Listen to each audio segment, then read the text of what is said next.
So this is a very intense week. I'm happy that you're all here. The opportunity or occasion is the World Health Day on next Monday. And an idea that came 1.5 years ago when the former president of the university heard that I played in the World Doctors Orchestra. So the idea was, if you play in such an orchestra, it would be fabulous to have it come play in Strasbourg. And then I said, hold my beer. So here we are. We had chamber music at lunchtime in the university hospital. There were several ensembles playing from musician doctors from across the world. As I announced before, between the United States, Australia, Taiwan, European, and many more countries were represented. And the same is the case tonight in the symposium. We are reinforced, as you have heard, by the Haute École des Arts du Rhin, so the Strasbourg Conservatory. And we're going to not only lecture, so we have short bits of 10-minute lectures on a variety of topics at the interface of music and medicine. And then we're going to have some live music and play together and enjoy a short reception afterwards. You see in the background that the connection that music gives between people has been inspiring me really across the ages.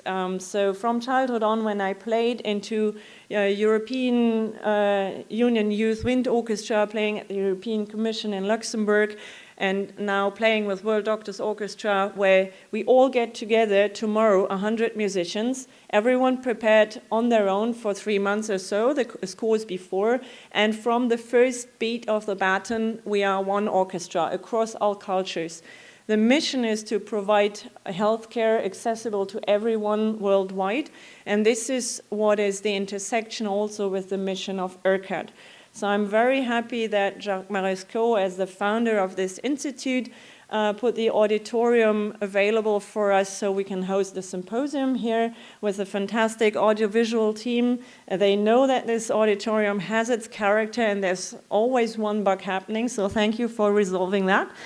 And let's get started. So the speakers, as you see detailed CVs in the little leaflet you cut, are Professor Marescaux, who's going to speak to us online because he had a last-minute intervention that couldn't make him come here, but he recorded a lecture this afternoon. Then we have Professor Stefan Willich, who is the founder and conductor of the World Doctors Orchestra, which I joined in 2011. And that gave us all amazing opportunities to play in great concert halls across the globe. Then we have Professor Alan Bishop speaking, who is an accomplished oboist and on the side a famous hand surgeon, which he defines as surgery on anything he can get his hands on. And so he's going to give a lecture on the intersection of the hand position and diseases, and in particular with respect to wind players. We have Andreea Simon.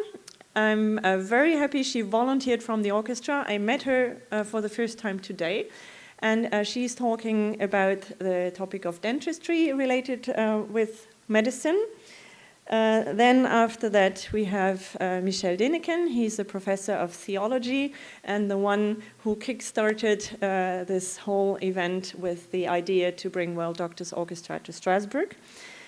Then our speaker, Elaine Chew, is a professor of engineering in King's College London. She's a concert pianist and a mathematician using algorithms to translate the different functions in the music as well as the heart rate variability into one to ideally use music as a diagnostic and later on therapeutic tool. And we're going to conclude with Professor Philippe Geiss, who you've already briefly seen on stage. And he's going to put the connection that music gives between people into a real life experience.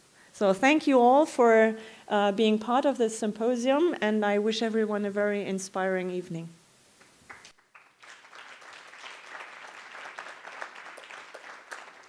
So it's really my pleasure to welcome this Symposium of World Doctors Orchestra in IRCAD. So just some word about IRCAD that I think it's important for you to know where you are.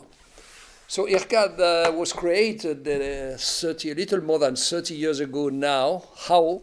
And why? Because I was so lucky to attend an exceptional lecture that you see here by this guy, Rick Satava, colonel of the US Army, surgeon, Brian surgeon. And you imagine that 34 years ago, he explained the revolution in surgery, the future revolution in surgery. He pointed out the importance of robotics, which didn't exist, artificial intelligence, didn't exist at this period, virtual reality, augmented reality. I understood less than 20% of this lecture, but I came back and I said that is the future of surgery. That is the reason why we have created IRCAD. At the beginning, we wanted to create a unit in the National Agency of Research, the French one. But at this period, 34 years ago, computer science was not considered as a science. Science was molecular biology. So we decided to create our own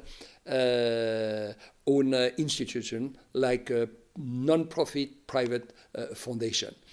Why it was a success? First of all, because the environment in Strasbourg is a fantastic one.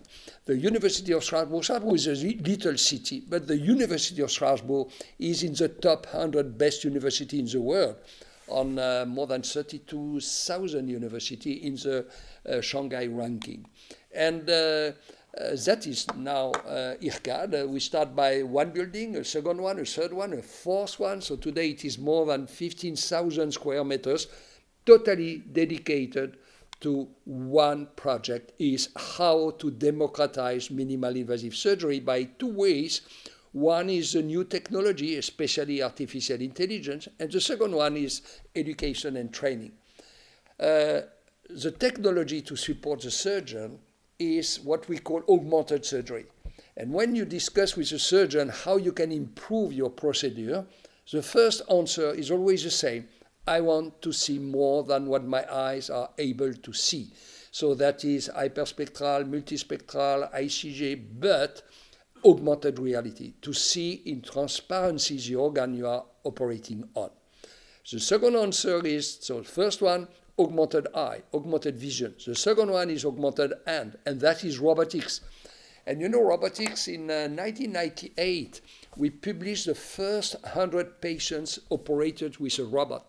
And everybody said that we were crazy, no future for robotics.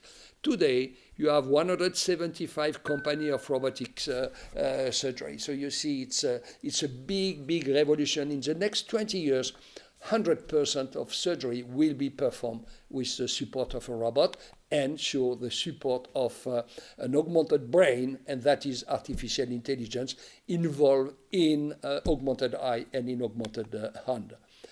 The second concept, so that is a part of research. But in IRCAD, a very big part also is education and training. That is my generation in Mount Sinai Hospital. I was trained, and you imagine that it was very difficult to understand anything. You understand why a majority of patients, they have a nosocomial infection. So today it's different. We have 3 auditoriums, and every morning we are connected with the best operating room in the world. It depends what we want to teach. So it can be with Seoul in South Korea if you want to teach gastric cancer. It can be with China for robotic hepatectomy, for example. So that's but that is the concept.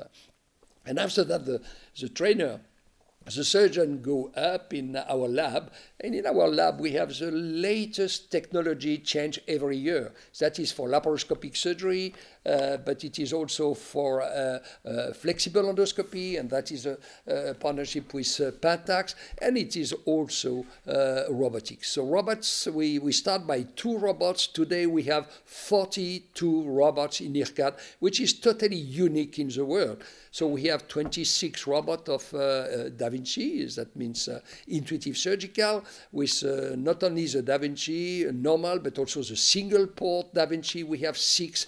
and also the robot for the lung biopsy for lung cancer, that we have 2 platform iron of Intuitive Surgical.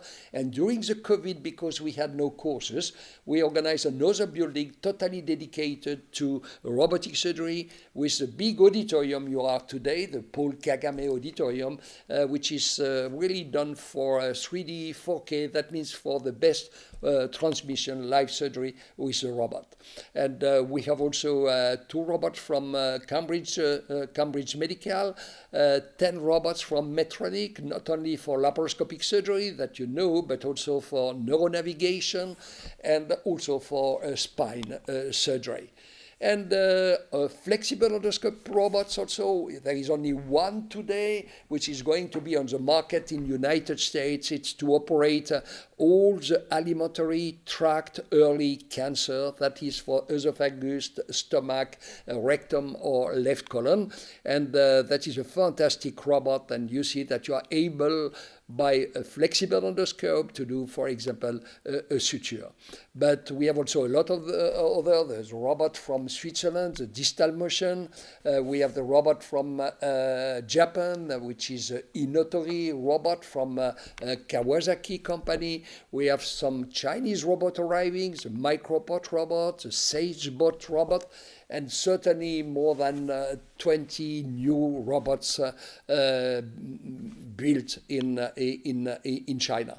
And that is the result of a strong team. We arrived to train over 8,000 surgeons per year coming from 150 different countries. And we have the endorsement of all the international scientific society. And because, like an orchestra, like you, because we know that we can be like a conductor, but we need to have a lot of connection all around the world. And that is what we call the IRCAD globalization. That means that we have not only created an IRCAD in France, but we have today 9 IRCAD in the world. The first one was in Taiwan. For all Asia Pacific surgeons, it's really a fantastic center, very well managed. We have 2 in Brazil, one in Sao Paulo, it's in Barretos, it's the state of Sao Paulo, and it is full by all Latin American surgeons. It's the reason why we have another one, a second one in Rio de Janeiro, and that is also a big center. One in Beirut, it's Hôpital du Levant in Lebanon, in Beirut, and just opened again some weeks ago. One big center in Rwanda, because the chief of state, Paul Kagame, is a visionary one, so it's a big one, certainly one of the biggest one to train all African, and we start 1 year ago, and all the courses today are full. One in China, it is near Shanghai in Wuxi, so it's a big one that we have done with a big company of South Korea, which is SK. And one in India. In India, it is in Indore. It's also a very big center with the volumes that you can imagine in India. And finally, one in North America, which is going to open in September. It's a big, big center that you see here, 46,000 square meters, just a piece, a magnetic piece to organize the most important corridor of medical device in the world. So that is just a little summary of IRCAD. I want now really to speak a little as a conclusion about excellence. IRCAD is excellence. And what is the definition of excellence? It is a journey, a pursuit of perfection that demands dedication, precision, and patience. And just as a musician tirelessly refines each note to achieve harmony, a surgeon refines each movement to achieve precision. And this is why IRCAD is really a temple of surgical excellence. You know, a virtuoso doesn't just settle for playing a melody. He seeks to express its soul, to transcend technique and touch perfection. And similarly at IRCAD, surgery is not just about operating. It is about transforming lives through innovation. Both disciplines require years of practice, an acute sense of detail, and above all, an endless thirst for improvement. Surgery and music share the same fundamental truth. Excellence is never an end point, but a constant evolution. It is a daily challenge, a mix between art and science, where mastery is the only acceptable standard. And you are a living proof that you seek excellence in both medicine and music. So let us celebrate this scientifically sound symposium, this passion for perfection. Thank you and welcome.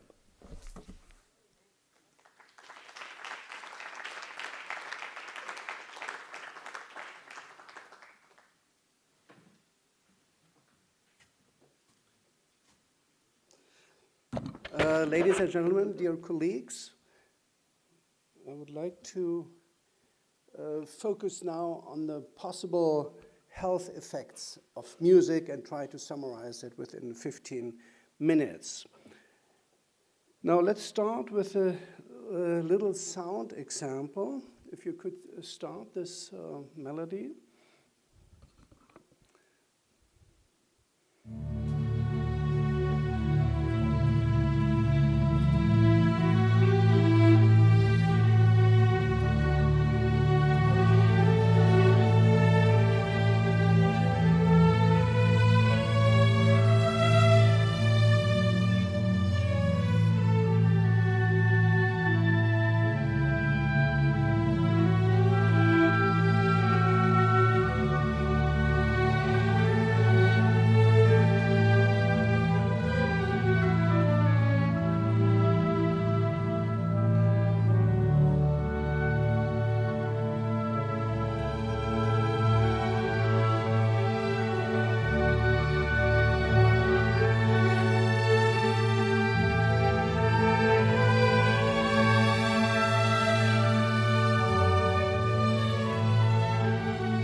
Arguably one of the most beautiful melodies for at least classic music lovers, but the reason I brought that is because there was a group in Italy, in Milano, that recorded frequency of breathing, heart rate, and heart rate variability, exactly listening to that very movement, to the slow movement of Beethoven's Ninth Symphony. And they found very close correlation between music input and physiologic response.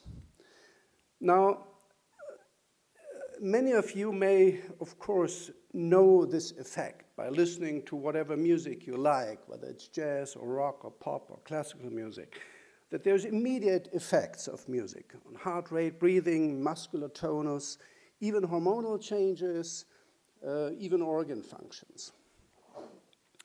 That's not really new. If you look back in human history, you have a very early example of what you could call music therapy, namely from the Bible, which is shown here. It says, whenever the evil spirit from the Lord came upon King Saul, David took his harp and played.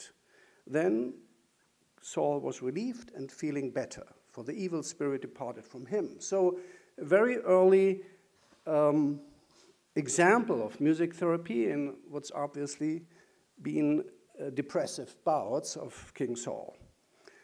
Now, in the ancient Greek world, the philosophers gave a lot of thought to the correlation between music and health and medicine. Pythagoras talked about regulation of chaotic inner life through music. Plato referred to healing as re-establishing harmony, and Aristotle even talked about musical catharsis. And the Greek god Apollo, he was in charge of both fields. for the arts, music, and also for healing. He was the chairman of both sectors. In the Middle Ages then, body and soul was still considered a harmonic entity in analogy to music, and music, interestingly, was an essential part of the subjects of medical school. You had to study music in order to finish your medical studies. Music was used as specific therapy for various diseases. It's known particularly from Arabic hospitals that they used specific melodies to treat specific disorders. Later in the 18th, 19th century, that was the big start of what we call modern medicine, natural science-based medicine. And there was the body and soul dualism, separation of body on the one hand, soul on the other, based on the French philosopher Descartes, and I will get back to you at the end of this talk.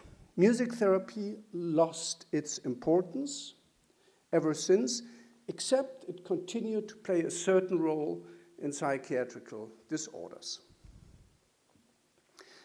Now, about 50, 60 years ago, you could talk about some kind of renaissance of music therapy. There was a renewed focus. Why is that? On the one hand, you may have heard about the Mozart effect studies. That was a series of investigations done at the University of California, where students underwent an intelligence test. And half of the students were exposed to Mozart music before the test. The other were not. And the Mozart exposure improved the performance on some factors of the intelligence test. So that caused a big media wave all over the world. Therefore, it's referred to Mozart effect studies. And everybody thought, well, should I play Mozart to my children to just give best possible equipment for future life? Now, scientifically, it remained problematic, to say the least. These studies have never been reproduced. However, it was still a big wave of attention. Even more importantly, we know much more now about physiological mechanisms and even about brain activity when we listen to music. That's shown here in terms of music perception and making music. We have learned a lot in terms of basic mechanisms as to what exactly is happening if you listen to music or if you play music. The brain of professional musicians, for example, is known to have a very high degree of plasticity. So there's lifetime learning of very complex motorical and auditory skills. Even if you lose some part of the brain, based, for example, on a stroke, professional musicians are known to recover quite substantially. And again, we know a lot about visualization now of different parts of the brain that are starting to fire and being activated in response to music. Now, what do we have in terms of clinical study evidence? What's known so far? There's a good number of scientific publications from cardiovascular, psychiatric, neurodegenerative, neonatal disease, and they many show significant effects. For example, something you would not necessarily immediately think about. Very early, prematurely born on the babies, on the neonatology units. There have been several very good studies looking at their response to music therapy. We're talking about harp music, and the outcome was pretty hard parameters. Heart rate, breathing rate, oxygen saturation, weight gain, frequency of breastfeeding, duration of hospital. And these studies available show consistent and relevant positive effects on all parameters. So for example, in my institution in Berlin, we do have music therapists going to these units, and it's really remarkable to watch that and even watch some response on these early born children. Well known is intervention-related anxiety relief. Again, there has been a systematic review of several good intervention studies before medical interventions, and those studies have shown effects on psychological parameters, but no clear effects on physiological parameters. Then I mentioned already that psychiatric disorders, particularly depression and anxiety, are a very natural indication for music therapy. In this systematic review, the duration of therapy varied between 6 and 10 weeks. There were different levels of depression and different age groups. And there were clear advantages for those patients treated with music therapy in addition to standard therapy. And last but not least, something you would also not necessarily think about, high blood pressure. About half of the elderly population in the Western world and half of the elderly here in this room may have high blood pressure. And with music therapy, you get a reduction. That's a little complicated way to demonstrate it, but this is just the way systematic reviews are designed. You see the vertical line, that's the 0 line. Everything what is left of that shows improvement, decrease of blood pressure. To the right would be deterioration. And below the diamond, the black diamond, that is the summary here. I can't really show it to you, but overall, these studies show a reduction of 5 to 10 millimeter mercury. That's about the equivalent of taking a beta blocker, so that's pretty relevant. It's frozen, it doesn't work anymore. So how could we explain these effects? We go back a little bit. This is the classical model that people in social medicine use to describe effects on health. You have genes and biology that affect your health. You have psychosocial factors. You have healthcare system variables, and of course, the general environment, climate. Now, music, if you think about, clearly affects the psychosocial level.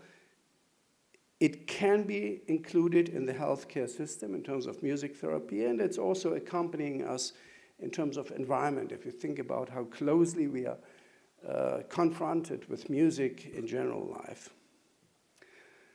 Now, not only talking about only benefits of music, music also has risks. Let me just show you a list of conductors that have died doing conducting. In general, conductors are known to have pretty long lives, but these died doing their performances. And here you also see the pieces they were conducting. So fortunately, there's no La Mer by Debussy, and there's no Saint-Saëns Symphony. That's what we perform on Saturday here. But Wagner and Mahler is clearly something which seems to be someone on the risky level. Maris Janssens, you see here in the middle, he's in parentheses because he died in 1996 while conducting Puccini La Bohème, but he was resuscitated because cardiologists were right there, bystanders, and he was successfully resuscitated, working for another very successful 20 years. Now, to foster this whole sector, new sector, we established a new society, the International Society for Arts and Medicine, to look at art therapy in general, not only music, I was talking about music therapy, but also about visual therapy, performing arts therapy, dance, literature, writing and reading, and even healing architecture. So we feel that it's really time to establish music therapy as an important cornerstone of modern medicine. On the one hand, with clinical and, of course, basic science. We had a very successful first Congress last September with about 1,000 people in Berlin, and there's a lot of interest and a lot of interesting and convincing studies. Now let's go back about the Descartes separation of body and soul. We feel that arts and culture in general could play a role to sort of lead to reunification, to sort of interact with society and interact with medicine intimately to improve the well-being of patients and of individuals. We still look for a nice institution. We just saw these fantastic buildings of IRCAD here in Strasbourg. We are very jealous, but we actually would like to have this building in Berlin for our efforts. It's currently still used as parliament, but we hope that sooner or later we can take over. Thank you very much for your attention.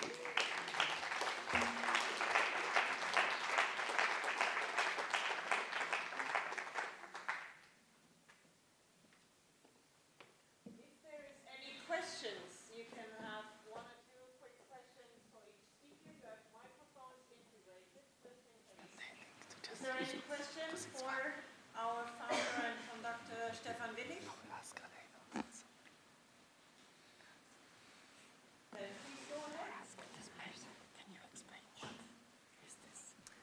Good afternoon. I'm Alan Bishop. I'm an orthopedic doctor, but I'm specialized in surgery of the hand and microsurgery.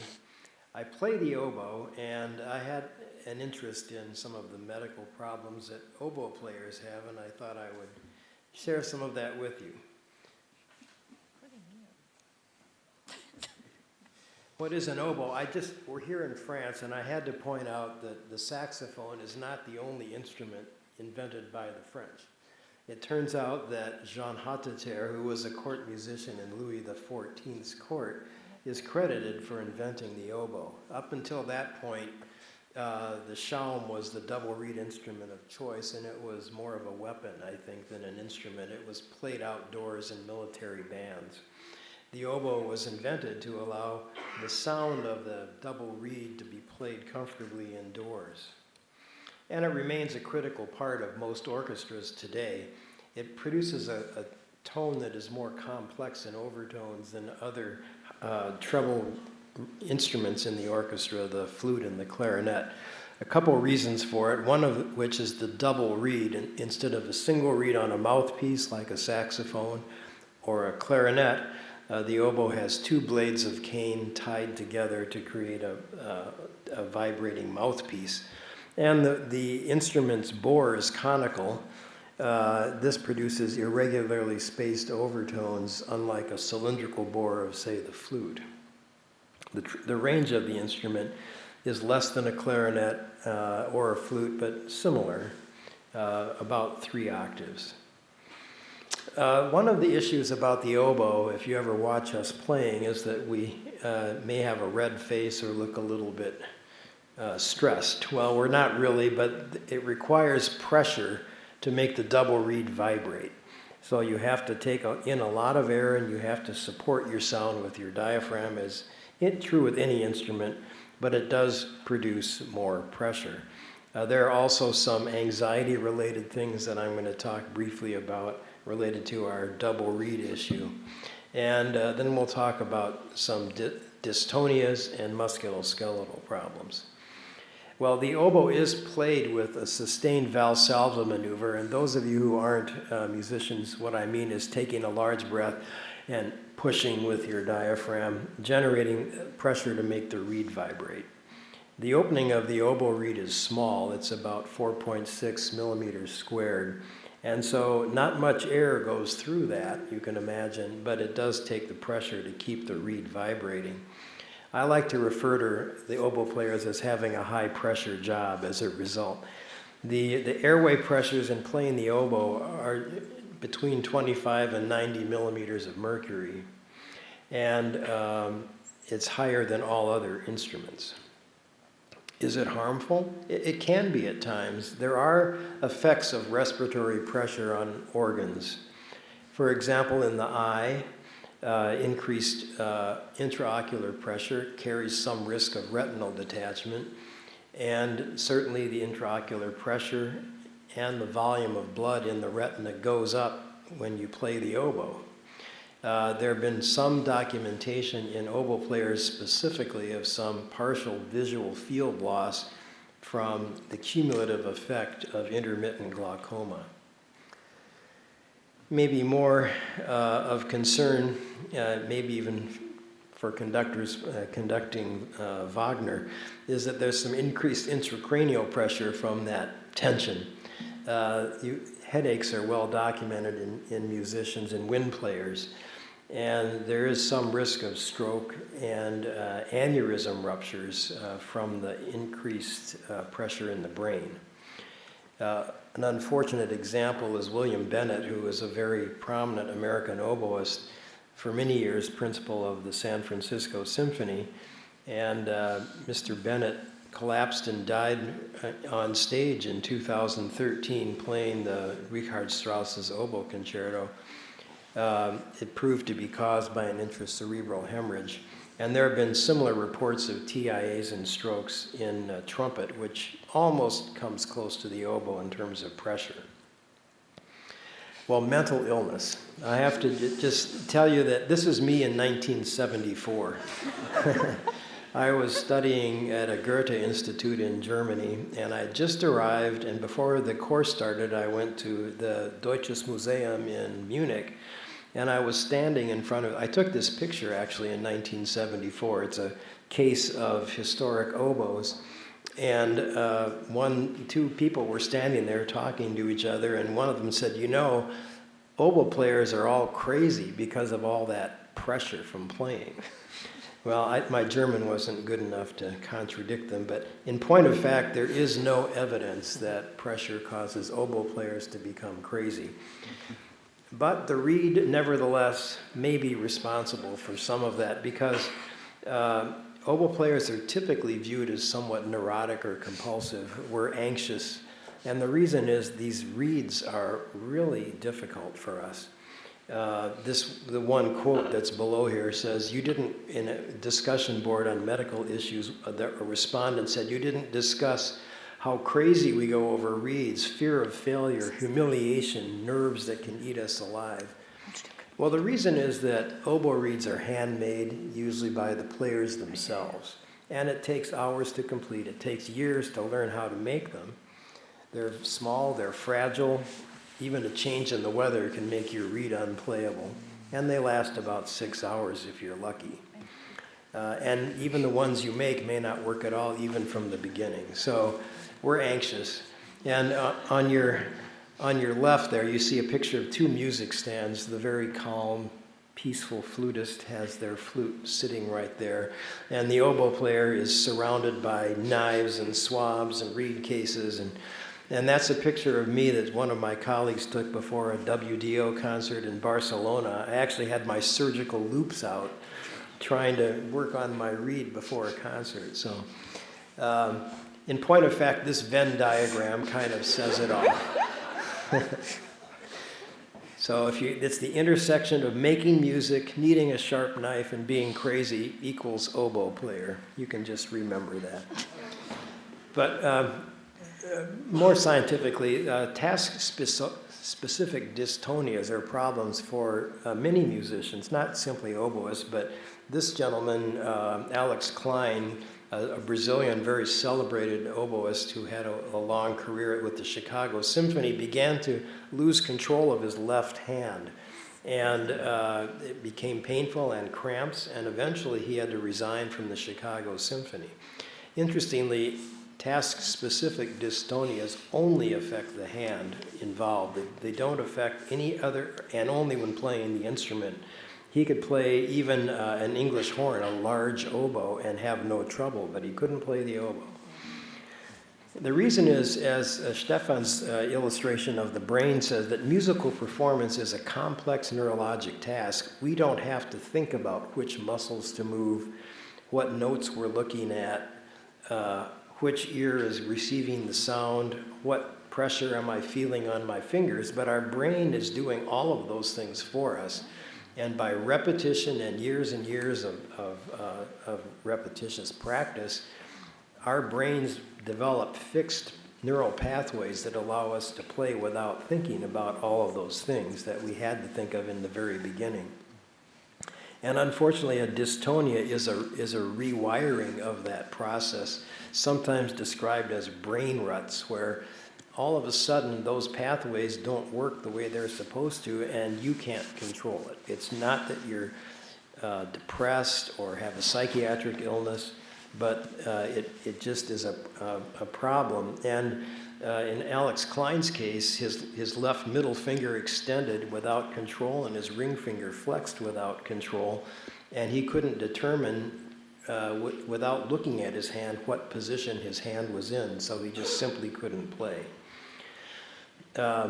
Interestingly, dystonias are limited primarily to professional players. We all hear that this 10,000 hour rule is a good thing, but in point of fact, for this purpose, you have to be a perfectionist. You have to put in those 10 years of playing or 100,000 or 10,000 hours of playing before you get this problem. And the incidence is about 1 to 2 per 100 of professional musicians. It's much higher than you would expect and very rare in non-musician patients. Men get it more than women, mostly after you put in those number of years to reach that level, so third, fourth decade of life. And led to the loss of the career of the musician in 25 to 50% of those cases in studies. There isn't a cure. Once you get it, you have to learn how to avoid the problem by limiting your performance time, using muscle tension to try to position your hand. Alex Klein uses a sensory trick of imagining he's playing a saxophone. Botox injections and medications are really of limited help, if any help at all. Instrument modifications may help. Here he's put a little extra side key on the G tone hole of an oboe. But that's dystonia. What about other things? There are many other things that can cause disorders. And when you play in a woodwind group, you'll find that many people have pain. They may have some osteoarthritis. They may get some tendonitis or other symptoms of overuse. Younger players have joint laxity that causes problems with hand position, and neuropathies can happen. In the case of the oboe, the right thumb is the major issue because it bears the weight of the instrument. And unlike many other instruments, that we don't have a good option to take the weight off. That results in joint pain, tendonitis, and worsening of arthritic symptoms. The problem is that the oboe is not held vertically like a clarinet. It's held out, often at quite an angle, and this is a picture of me with a neck strap that's loose because it can't support the instrument. Attempts have been made to alter the load on the thumb. These are two examples. The Dutch thumb rest above allows you to slide the thumb rest longitudinally, and the Larrey thumb rest is wider than the average one to decrease the amount of force in the thumb. I did a study of the effectiveness of these a few years ago. We made a simulated oboe that was the same size and weight and balance as a professional model, and I had 10 professional players come. The thumb rest was instrumented with force transducers, and it was adjustable to simulate those two thumb rests. And we also measured the position of the oboe as the players played. And what we found was the angle of the instrument at which it was held varied between 35 and 70 degrees from vertical. So a lot of variation. And that position had more effect on the forces acting on the thumb than anything else. The more horizontal, the more the pressure was directed directly on the pulp of the thumb and less likely to put a stress laterally on the joints. It turns out that those thumb rests did absolutely nothing. And to modify those forces, you need to consider having a more rigid support like this that sits on the seat of the chair and really takes the weight of the instrument off. Many players don't like to use these things in a professional group because they're afraid their conductor might look at them and think they must be impaired. There are other problems that can affect performance, arthritis like this basilar thumb joint of a professional oboist, and the resultant hyperextension of the next joint out, the metacarpal phalangeal joint that can affect dexterity. may lead to need for conservative care and occasionally a surgical procedure like this arthroplasty. Compressive neuropathies are common in musicians. Carpal tunnel syndrome of the median nerve can cause tingling and eventually sensory loss. The ulnar nerve, more importantly, the major motor supplier for function in the hand, when it goes, you lose your coordination as well as half of your strength. This is another oboe player from Minneapolis who lost intrinsic muscle strength and function, developed all these hollow spots in the hand, and was listed to have a spine operation till she talked to me. We got an MR scan of her wrist, and you can see the ganglion is the white circle on these images. And when we explored it surgically, we found the ganglion. I don't know if you can see that. Let's see. Well, no, at any rate, it's in the middle of that picture on the right. Taking that out took the pressure off the deep motor branch of the ulnar nerve and allowed her to play. And accidents can happen. This is just one example. Another professional player who was climbing up or going upstairs quickly tripped and compressed his left thumb. He got this fracture with subluxation of his proximal interphalangeal joint that we treated with a forced couple splint. It reduced it, and he was able to return to playing and regained virtually complete finger motion. At any rate, oboists face more challenges than many other orchestral musicians. There are health risks related to the breath support and tone production of the oboe. And like any other player, we do face some risk if you're a professional of dystonias. And the weight and position of the instrument causes us to have some pain in the right thumb and sometimes, as a result, in other parts of the right extremity. Stress and anxiety is compounded by our reeds, and life can get in the way for any musician with a variety of problems.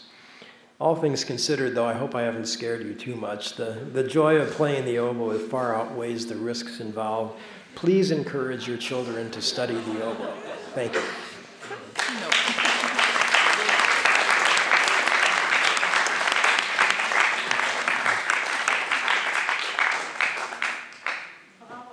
Again, a question or two? If you have no urgent questions, then we move on to our next speaker, Andreea Simon, and she is from the dentistry. Hello, my name is Andreea Simon. I'm a general dentist. I'm from Romania, and now I live in Blois, France. Today I want to present to you a little study done in Romania during my university studies about the way classical music acts on patients with different dental problems. Music and medicine has a history dating back over 3,500 years since the time of ancient Egypt, where in some of the papyri was found various herbs and drug prescription accompanied by the magical incantation. The patient had to say the incantation so that the medicine would have any effect. In ancient Greece, back pain was successfully treated by the Greek Athenaios by playing the flute to patients exactly above the painful spot. Music is characterized by rhythm, melody, and harmony. Melody has an effect on the listener's affectivity, being able to produce positive emotion if its tonality is major, and negative emotion if its tonality is minor. Rhythm has the greatest influence on our human body, having a direct effect on the biological rhythms. Why? because the affective centers is located in the thalamus, which is near to hypothalamus, where the centers of regulating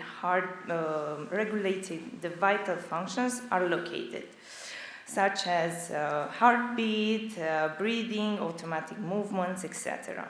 When we listen to classical music, the affective center is stimulated, and because it's near hypothalamus, it imprims the stimuli receptor on it. Therefore, the rhythm can very easily influence the heart and the respiratory rate. If the rhythm increase or decrease, the same happens with the vital functions. Even if we go often to the dentist, I don't think there is a person who not experience a little bit of fear or anxiety when sits on the dental chair. When we are afraid, certain hormones are released, such as adrenaline and noradrenaline, which increase the heartbeat and breathing. Classical relaxation music acts exactly at the same level, have a slow rhythm, influence the increased heart and respiratory rate, managing to bring them back to normal according to the mechanism presented previously. Why we are so concerned about the patient's anxiety? Because his fear prevents him came to our office. The dental and periodontal status decrease. Patient can experience feeling of guilt, shame, or inferiority, and the dental complications are much more severe. This study analyzed 50 patients aged between 17 and 78 years old who were administered 2 questionnaires. One after the first treatment session, in which patient didn't listen to any music, and the second after the treatment session, in which the patient listened to classical music from repertoire of Mozart, Bach, Saint-Saëns, etc. Patient underwent different types of dental treatment, from a simple cleaning to complex dental surgeries. As a result, 50% of the patient felt more relaxed comparing the first treatment session. 86% has less fear or no fear. At the question, the classical music you listen to seem to relax you, 74% answered that it relaxed them quite a lot or a lot. 94% of the patients want to listen to classical music every time they go to the dentist, even if 28% of them don't like this kind of music. As conclusion, classical relaxation music has an influence on the relaxation of patients with different dental problems, and it's a very easy method to apply by any doctor. A patient will certainly feel an increase of their relaxations during dental procedure and will come back to our office, leaving fear and anxiety aside. Thank you.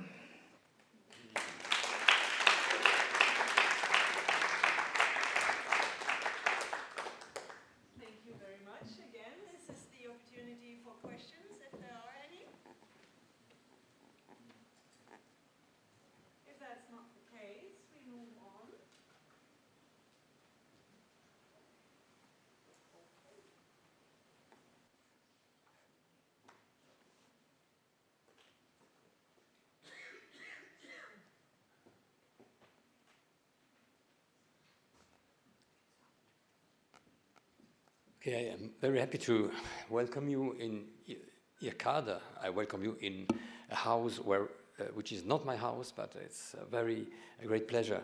The idea to invite the orchestra of doctors, World Doctors Orchestra, was born here as we were with Jacques Marescaux. I think, Barbara, it was as we had the inauguration of this amphitheater. We had the idea after some drinks, and it was a crazy idea because it's a very important thing, and so I'm very happy to have been one of the partners for this wonderful meeting. I have a godchild who is oboist, and I wrote him that he's one of the sickest musicians in the world. But he wrote me, we have the most beautiful solos in the world. So, IRCAD is partner of the University of Strasbourg. You remember Jacques Marescaux was a very enthusiastic seller of our university. He's one of the important managers of medicine who fosters the excellency of French surgery and robotics. Great projects in medicine are only possible if you have the meeting between different institutions. You need a great hospital, in France, hôpital universitaire, medicine school. You need a great university, but you need also great researchers. And what makes the strongness of our university is that we have the merging of a great hospital, a great collaboration with the international medical centers like IRCAD and others, and also an important staff of researchers. The University of Strasbourg is a very interesting university because it's interesting because it's my university. That's the first reason. The second reason is that we are in France a very special university. We were born as a Protestant school against the Catholic Church in the 16th century. And as the king Ludwig XIV took Alsace as a French territory, he called the Jesuits to complete the Protestant university.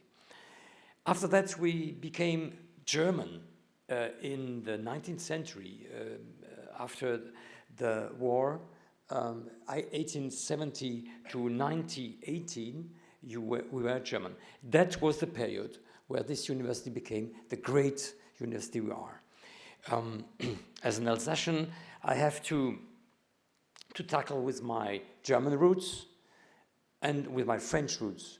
My German roots that hate French past, and my French roots that hate German past. But I learned from my parents not to hate our different parts, but to love them and to consider that it was a great opportunity to be in the excellency of both cultures.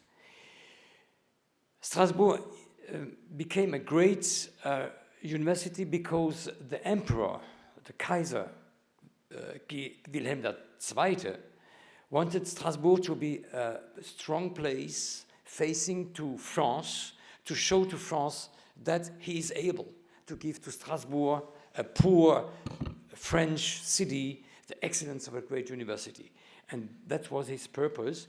He succeeded because Strasbourg, after Berlin, became the greatest university in the German Empire. We have 18 Nobel Prizes. 13 of them were awarded in the German time.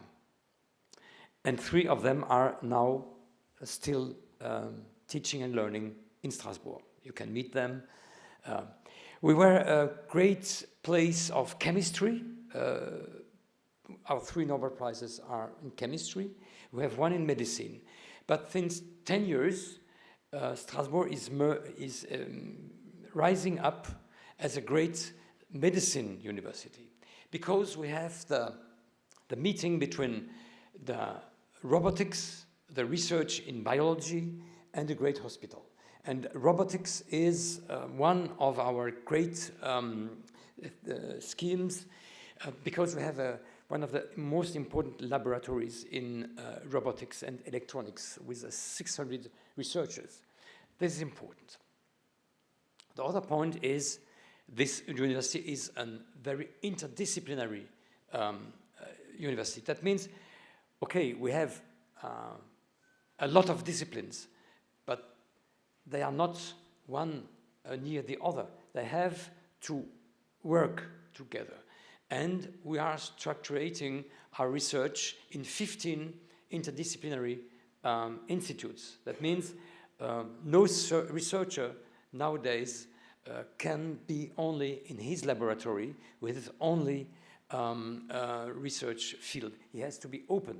And all the examples we had here from our 4 lectures shows it, that you are all in interdisciplinarity, and this is, for us, a great challenge. Strasbourg has also a great originality in France, that we have 2 theological faculties. You know that in France, after 1905, there was a separation between the state and the church. I must say, a war between state and church. But in Strasbourg, as we returned to France, the French politicians understood that it was not intelligent to put Alsace in a very anxious situation with the abolition of the rules that the Kaiser gave us. So we maintained both faculties of Lutheran and Catholic theology, and I am a Catholic theologian. And this is, for me, very important. The question of the relationship between the experience of being a human person, health, and music, it was pointed out by by your founder. You had some examples from the Bible. I think it's very important to have nowadays a very holistic comprehension of the anthropology. I began my first term on September the 16th, 2016. It was a great moment in the history of our university because I became president. But in my life, it was also a great moment because we had the visit of the Dalai Lama. And the Dalai Lama has been invited by our medicine school to compare the intuitions of Tibetan meditation and full mind meditation that we have in our medicine school. And the comparison between both methods was very amazing. The other point is the experience of music. We have a laboratory that is unique in France, that is called GREAM, Groupe de Recherche sur l'Expérience Musicale. This team doesn't study the music practice, but what happens when music is done, played, and listened. And this opens this group to the questions of anthropology, of health, of society, and of human experience.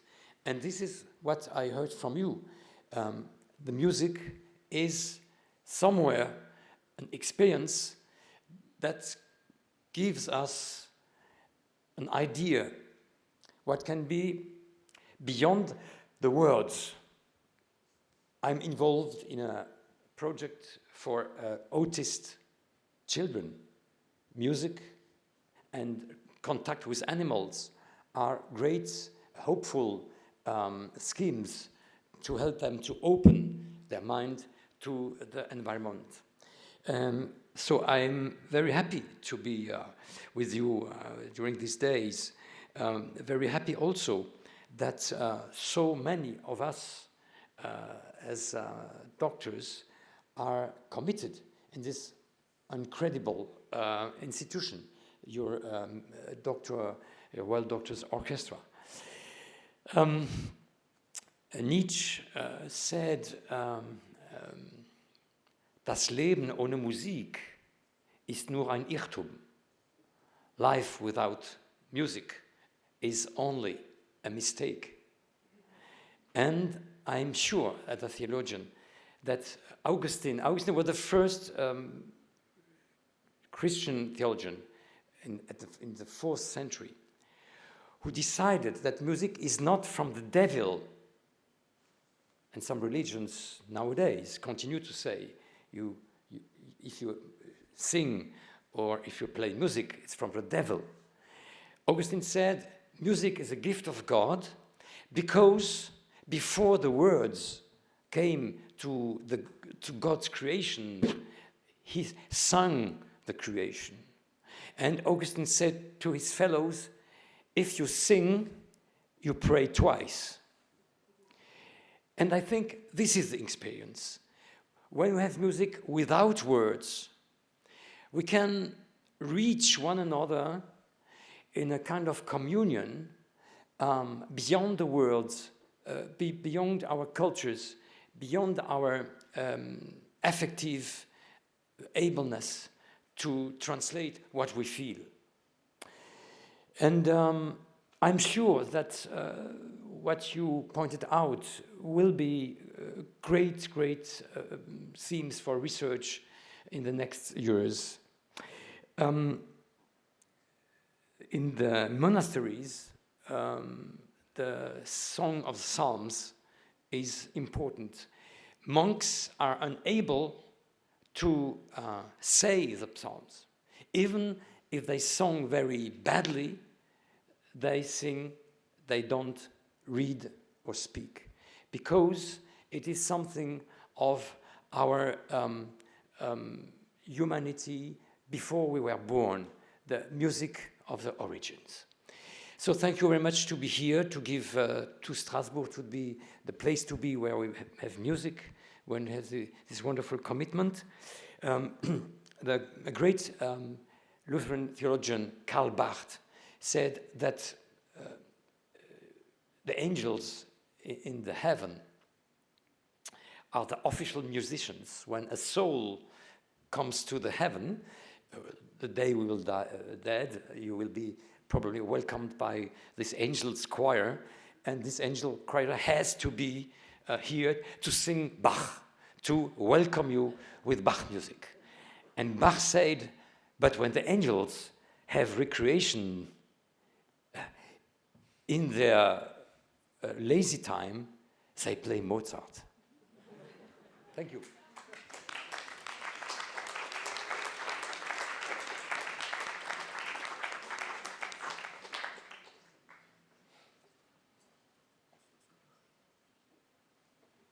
Again, any questions?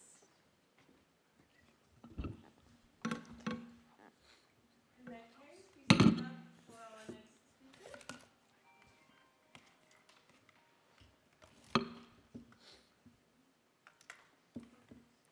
It's a bit of setup time. Do you need this? Yes, I do. Yes, you do?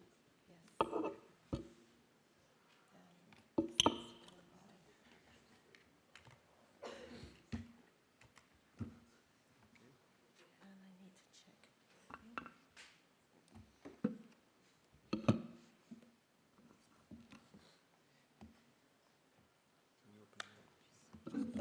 Yes, yeah. Sure.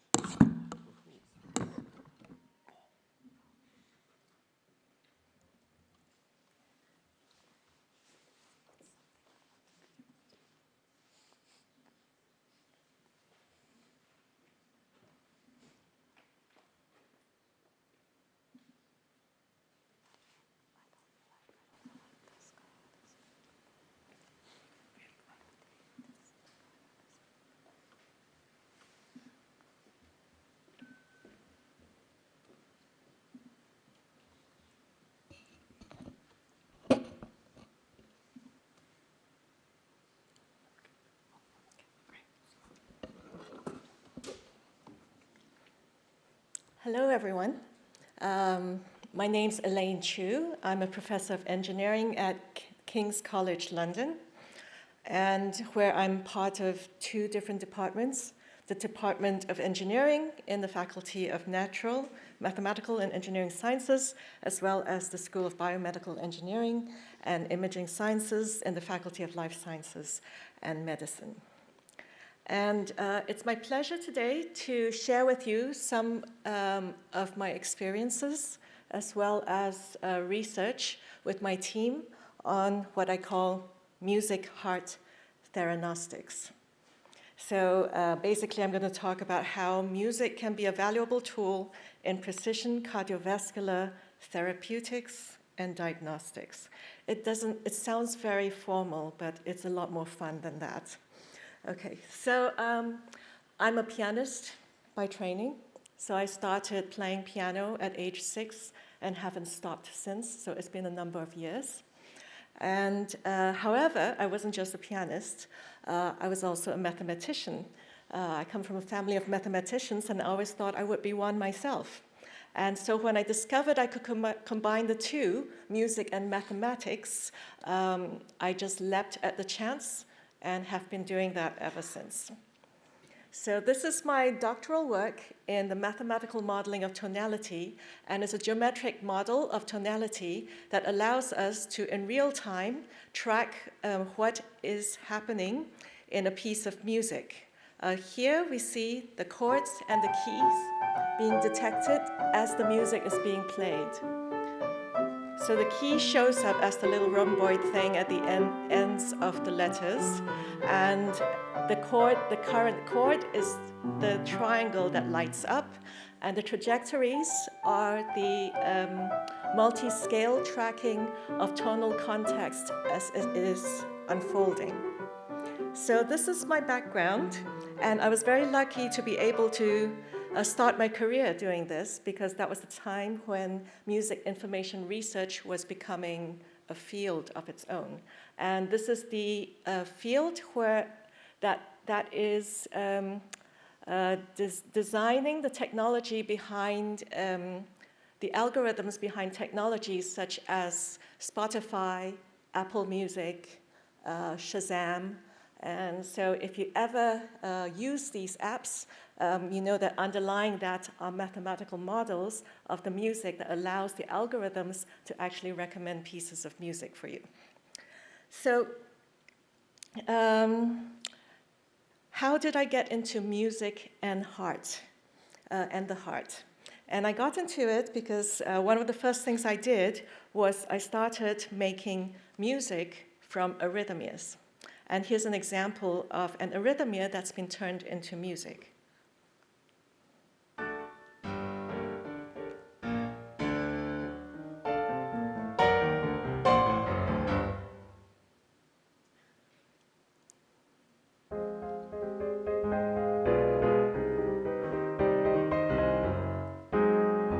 So the music's following exactly the rhythms of the arrhythmia.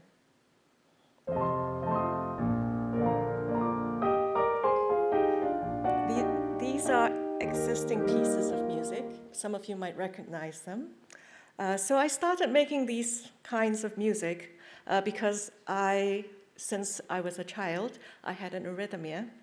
And it was, for those of you who know, it's an AVNRT, an atypical one. And so if you listen to a heartbeat at 60 beats per minute, that's about the rate of a heartbeat. So my heart would double its rate spontaneously. And that's all fine and good, except when you're already exercising at 120 beats per minute. And then when it doubles, it becomes 240 beats per minute. And then you can't exercise anymore. So after living with this for a long time, I had it ablated. So this was radio frequency ablation that cauterized the extra pathway, the cells that were causing this. And so I no longer had that arrhythmia. And I was very happy about it and went on about my life, except just a couple years later, I had another arrhythmia. And this time it was atrial fibrillation. And I thought, well, maybe I should do something about this. And I don't want to wait for a third arrhythmia to occur before I did something about it. And so I started making music like this.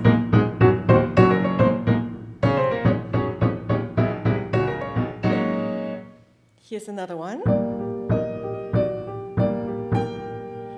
That's a flute sonata. And another one.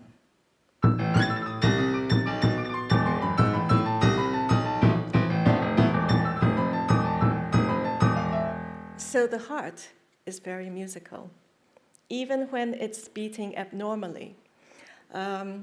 So this was how I got started combining music and cardiology.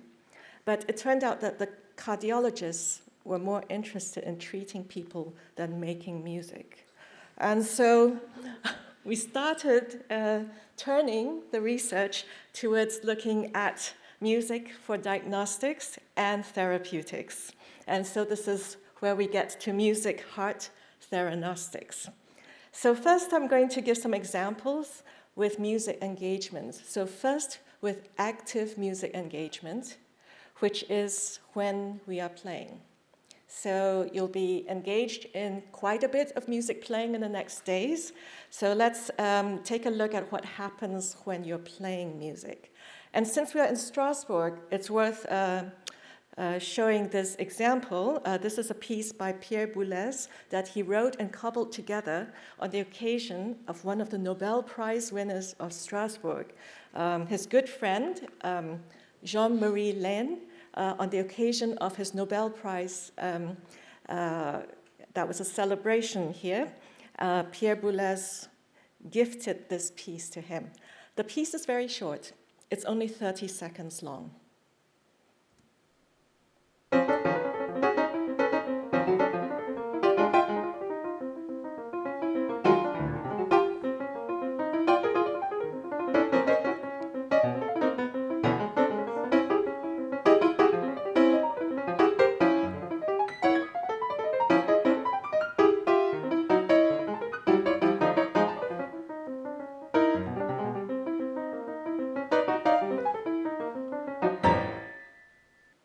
Okay, so this is 30 seconds long, and together with a colleague of mine from IRCAM, that's sort of the IRCAD for music in France.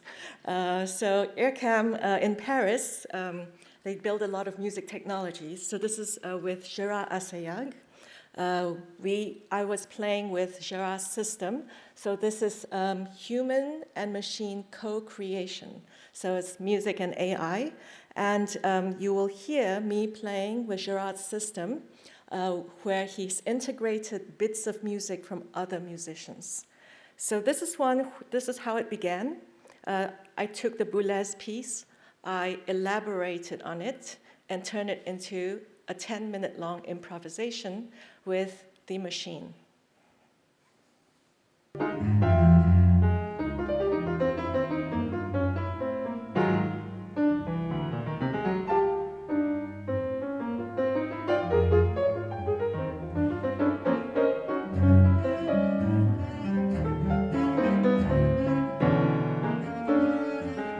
And next, now with a vocalist.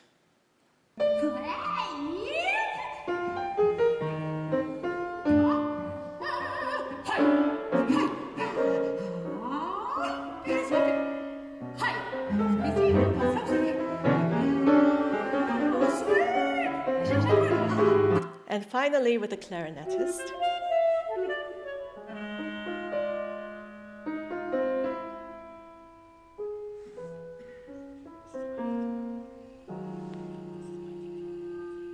And because we had monitors on us, our heart rates, our respiration, our RR intervals, and heart rate variability measures, 2 of them, are projected on the screen as we were playing. So these are some of the data we collected from Gérard. He has a very nice heartbeat.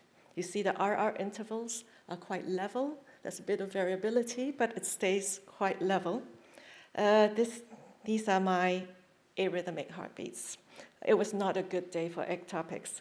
But if we look closer, you will see these are the three parts of the improvisations with the different parts of the music. And you can see where the ectopics are actually coming in. So there's a big rash of them when the clarinetist comes in, because it was kind of a parasympathetic moment. And so the ectopics were all emerging.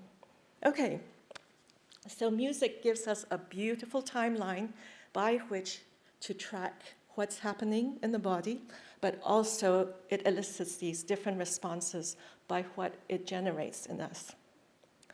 Next, I'm going to show you some data we collected from a trio, as well as the listener, during a performance of Schubert's trio. This is the Andante from the Opus 100. And here our principal listener was Denis Noble, who was the physiologist that came up with the first viable mathematical model of the heart in the 1960s. So this is the Schubert trio, which is a very meaningful piece for Denis, and he uses it a lot in his talks. So we performed it live for him. So you see the orange line, that's the RMSSD, that's the heart rate variability measure.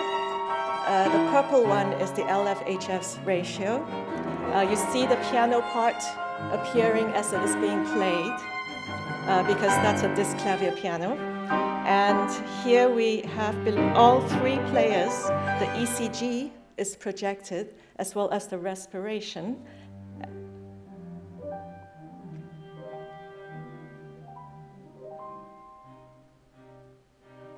Okay, so this is what the three musicians' data look like.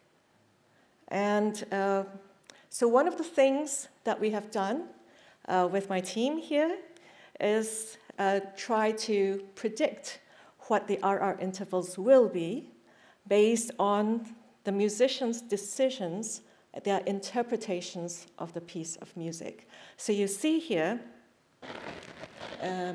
the decisions such as when there is a climax in the piece, who is the significant accompaniment, who is the melody, and so these are the decisions of how to negotiate the moments and actions in the piece of music. And with this information from the players, we were able to predict up to 60% of the variability in the heart rates of the players. In another analysis of this data set, looking at rehearsals, what we observed was that the players' heartbeats, their heart rate variability measures, before playing, during the baseline, became more like their heart rate variability measures during playing over rehearsals. You might have thought it would be the other way around, that the playing bit became more like the baseline, but actually the baseline became more like the playing. Here's another bit of result from that same data set. And this, you see here, this block, this orange tall block here, is where there is a great deal of concurrent similar behavior in the heart rates between the three players across all 9 playthroughs during the rehearsals. And we have here this concurrence, and we can look at what's happening in the music at that time, and this is what's happening. It's the final big climax in the piece.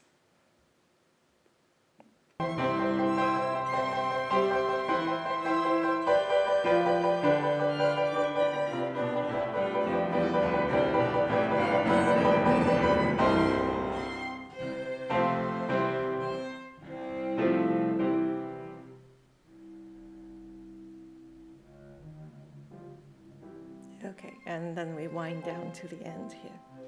Okay, moving ahead, I'd like to move on to receptive music engagement, because music engagement is not always active. There are also listeners. So what happens to the listener?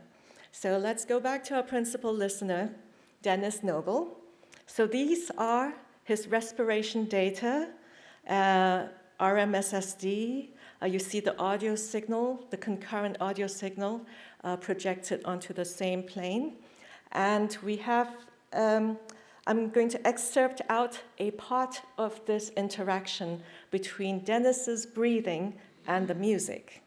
And usually when I show this, I ask everyone to breathe along with Dennis. So please breathe along with Dennis as you're listening to the music.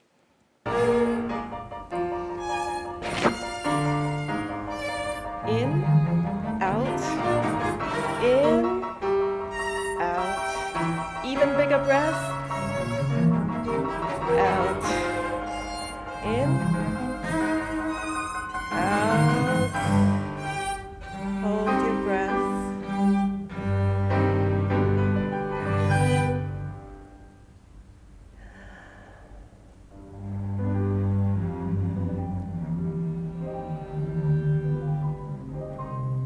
So we don't breathe randomly when we listen to music. We breathe with the music. We breathe with its structures.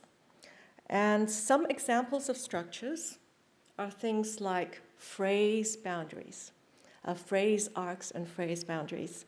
So here we have an example of Mazurka, Opus 68, number 2 by Chopin. And above you see the loudness curves. And below you see the interbeat interval. These are the RR intervals of the music.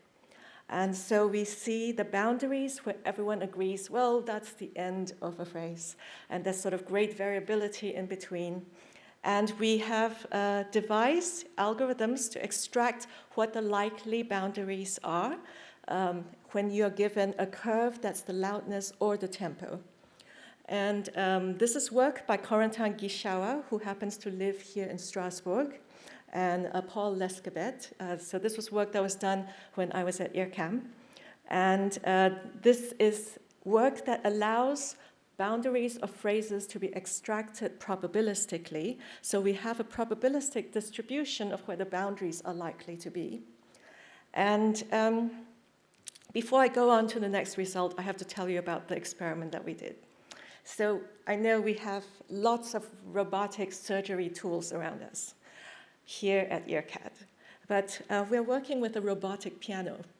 And this robotic piano allows us, it's a disc clavier, it allows us to manipulate the playback of the music.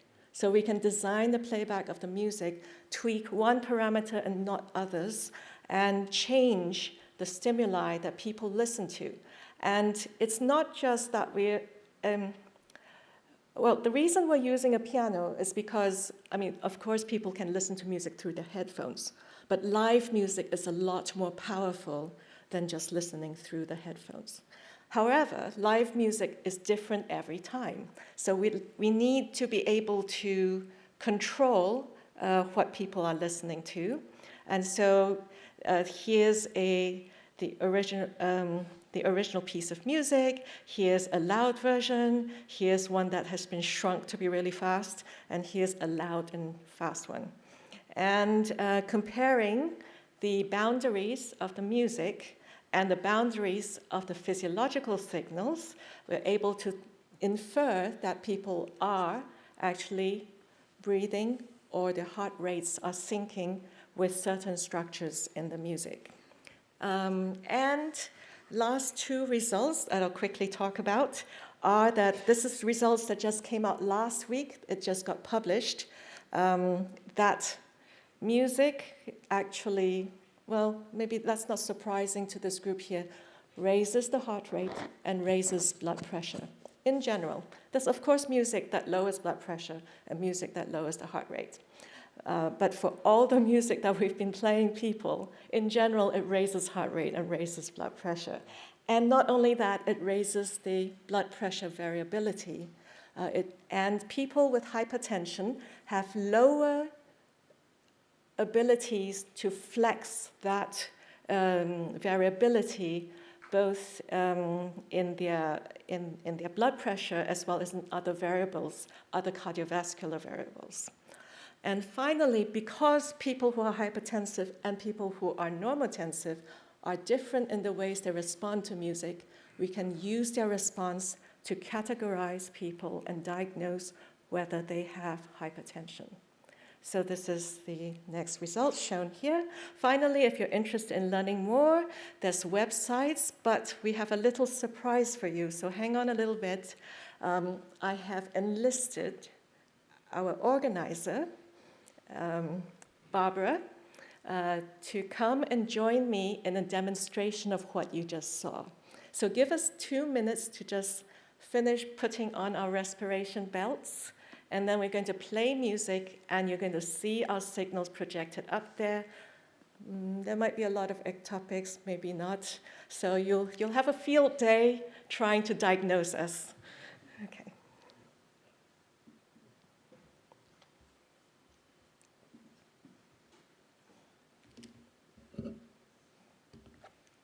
So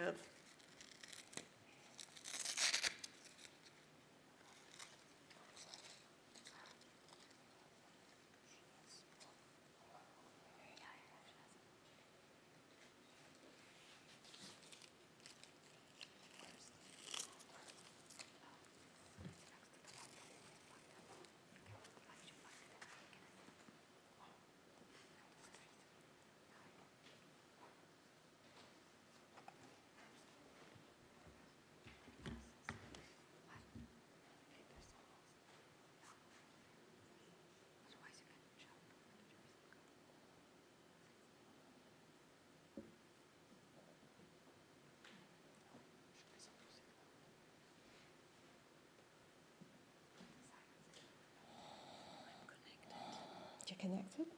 Okay.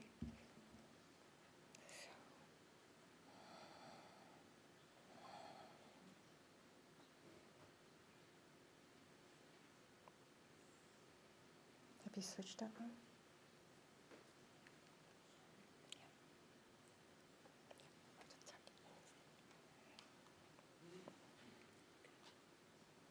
Can you breathe?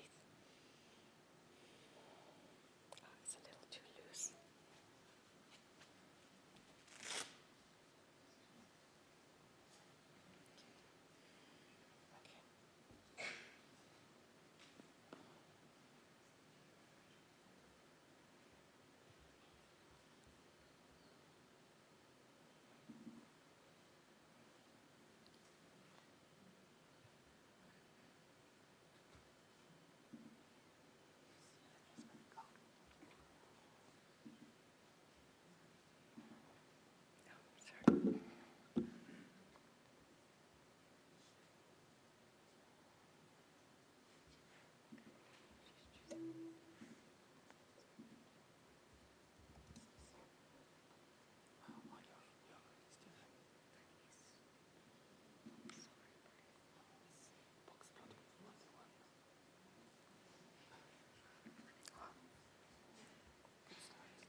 we're alive and breathing.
Voila.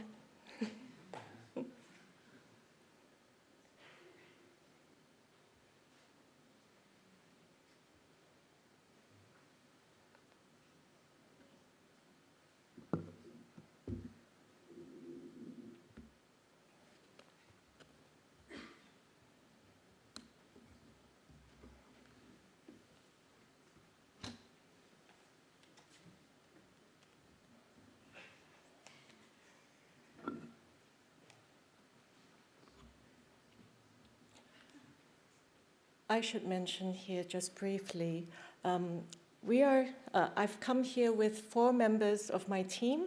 They're seated over here. If you could stand up so everyone can see you. So they have contributed to this work that I've shown. And we're going to hang around here for this week, and we hope that some of you, at least we hope that many of you, will choose to take part in an extension of the study that I've shown to monitor the whole orchestra, if possible, while you are playing music. Thank you.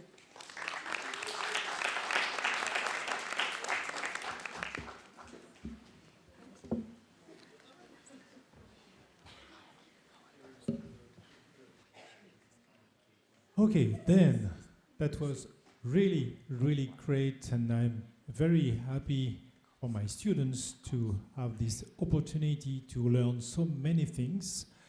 And we are very connected because, for example, I have a student which is with us today, a PhD student who just start a thesis on the role of the tongue for a saxophonist. Maybe we'll do that for an oboe player later. Why not? Because many times as the teacher, we say E, say I, do this and do that, but we don't really know if this is true. Then that's what we start with. Also some medical team from Freiburg, and maybe some research will be due soon here, we don't know. Then, to be short, I will just say a few words of how I connect people through music, and please, all them, not all, but my musicians come on stage, build the stand, and prepare for the first piece. Then, to be short, I am saxophonist, composer, and teacher at the Haute École des Arts du Rhin, which is an art school with a visual arts department and a music department. And I really, in each of my activities, I really try to find the best way to connect what I'm doing, especially with the audience. The stage is my preferred place. Then, as a composer, I try to compose pieces to give emotions to the performers, but emotions to you also. As a performer, of course, I try first to have a good connection with my instrument. If we have some not great instrument, that's a problem. We always expect the perfect reed. We have less problem than oboe players, but the reed is always the big problem. And as a teacher, I try to find and to help my students to find a really good connection between, of course, during their practicing the body and mind, especially to try to avoid injury, because this is a big problem also when we play an instrument. And after that, I try to help them to develop a personal project with a personal artistic touch, because if they find that, that's a long journey, but if they find that, they will be more happy and maybe have more success in the future. And finally, I really love to bring people together. That's why when we talk about this project with Barbara, we said, let's try to have a crazy idea. Let's try to bring together my students and the Doctors Orchestra. Then we will play for you 2 pieces of my composition. And for the first piece, I will play with my students, and we will have a great conductor, the conductor of the World Doctors Orchestra. Please welcome to the maestro.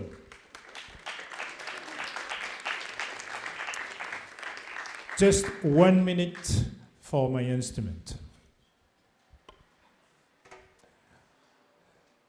Et pour la technique, nous avons sauté d'un rang. Veuillez préparer la première vidéo Kawala, s'il vous plaît.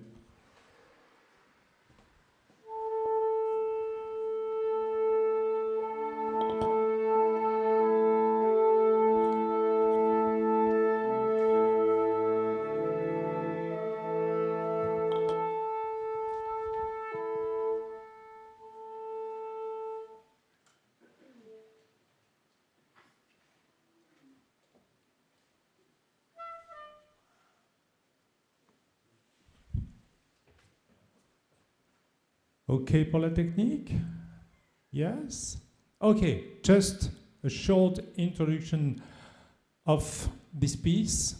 Kawala is an African word who say that is a very nice feeling to know that you have a friend somewhere in the world and to feel that maybe you think about you and you think about this friend.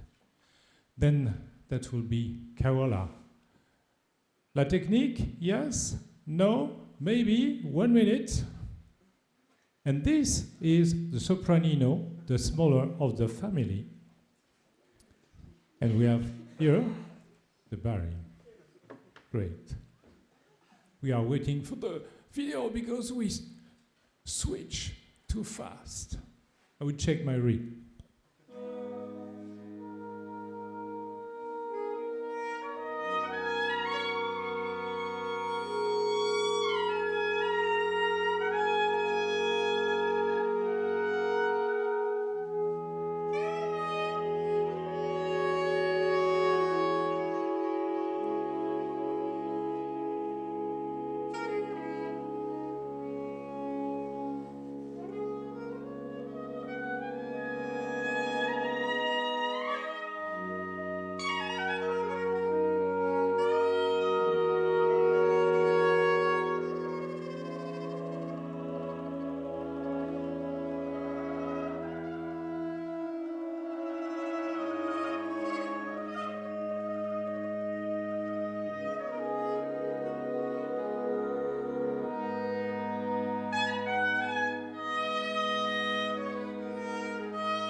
Then, oh yes, then now, each musician for the World Orchestra in the room, please join us. We'll go to the next piece.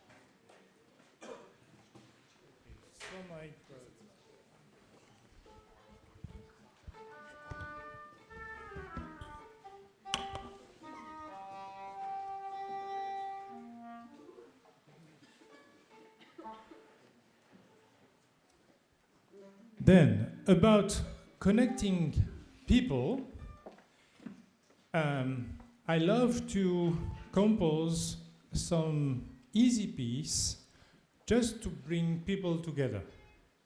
This is one of these pieces.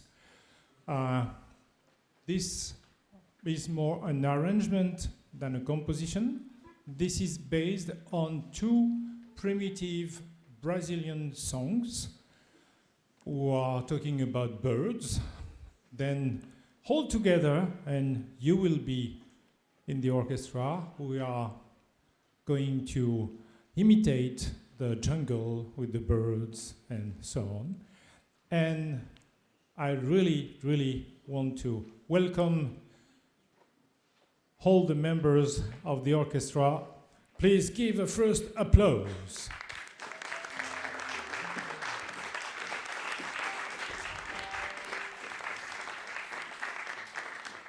And some of the students from Haute École des Arts du Rhin join us, the great trombone class. Yeah! And Mr. Pierre on cajon. Thank you so much.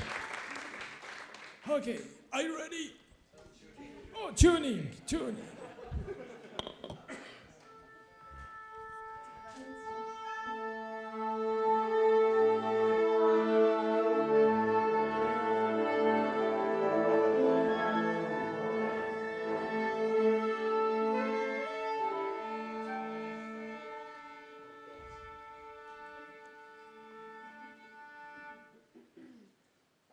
This piece is called Dos Cantos.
Un grand merci pour votre enthousiasme, participation.